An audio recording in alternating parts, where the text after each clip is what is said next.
番組はご覧のスポンサーの提供でお送りいたします。You guys want to hear another story?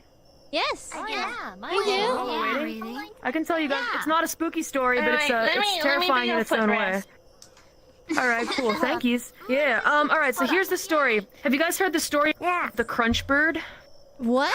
My grandfather told me the story of the crunch bird long ago. Yeah, I remember it was an old story my grandfather told me. KFC? I know, it sounds like that, right? Like KFC, right? Exactly. Like you can imagine a big scary phoenix. KFC? Yeah, so basically, the crunch bird, my grandfather told me this story. It's been passed down in Reaper legends for generations. So basically, there's this couple, and they decide that they want to have a pet, right? They decide it's finally time to get themselves a pet of their own because, you know, they've been living alone, can't have kids, that kind of thing. So they've decided, okay, we're going to go, you know, off to the pet shop. So the husband's really busy. He's working. And so he tells his wife, go ahead and get us a pet. He doesn't care what it is. He says whatever is fine, right? So the wife goes to the pet store and is kind of talking with the pet clerk, and she's like, I wonder what would be good, you know, a dog, a cat, hamster, all very cute, but hear me out, how about a bird? And so the shop clerk says, all right, I got some birds, I'll show you some birds. Takes her to the back, starts showing her the birds, and she's like, oh, these are all very fine birds, but what's that one in the back?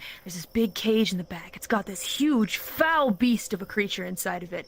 He says, oh, that's the crunch bird. That thing's way too dangerous. Yeah, crunch bird is what it's called. You can call it whatever you want, but I call it the crunch bird. And she says, well, why do you call it the crunch bird? He's like, do you really want to know? She says, yeah, I really want to know. He's like, do you really want to know? She's like, yeah, I really want to know. Show me the bird. Really, no.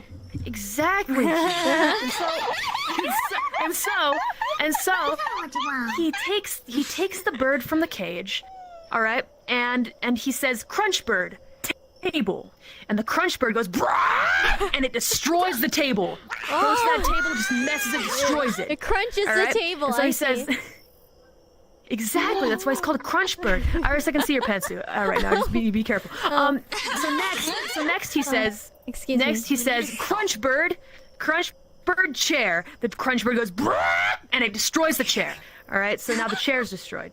And so the wife says, you know what? This is a dangerous animal, but I think it's got potential. You know, it's got like, it's different. You know, it's not just like your run-of-the-mill usual pet. And I think my husband might like this. Oh. Exactly, it's got that pet potential, real special pet potential. Try saying that 10 times fast. Real special pet potential, special pet potential. You could probably not that hard. So she says, you know what? Fine, I'll take the crunch bird. And they do the exchange. She gives him the money. He gives her the bird. Right? She takes the bird back home, sets up the cage, gets it all nice for her husband to come back home. Now, husband walks through the door and he sees this foul beast in the corner. And he says, what the F word is that? Can't say the F word. We have children watching possibly. So she says, let me show you. She opens the door, lets the crunch bird out. And he says, what? Can you tell me, what on earth is this thing? She says, oh, it's a crunch bird. He says, crunch bird my ass. Yappe. I think you know what happens after that. Uh-oh.